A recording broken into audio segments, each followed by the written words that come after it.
Hello everyone, my name is Nguyễn Thị Kim Phượng. Today I would like to say you how to fix no object was select when you query with QM10 and QM11. Step by step how to fix this. Let's get started. First of all, I want to say why it happened. When users use QM10 and QM11, they encounter no object was select with the same condition with normal user. Compared to the normal user, they can list on the quality inspection log with the user encounters this message.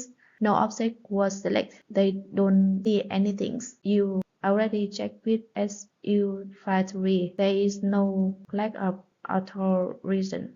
And you know why?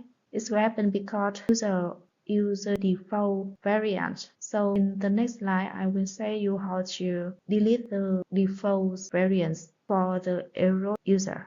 This slide, I will show you step by step how to delete the default variant of error user. You press go to on the header menu, you select variants and select delete. And in the next screen, you need to enter the error user and tick V.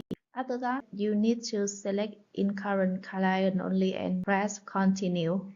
A pop-up screen to confirm to delete the variant created by error user. Click on yes. After that, the system will show a message to notify that the variant of error user already deleted.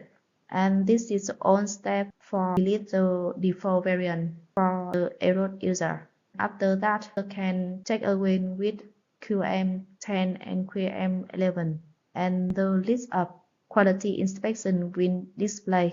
So it's the end for the set today. I have several videos about SAP issues you can check here. Please like and subscribe my channel. See you in my next videos. Bye bye.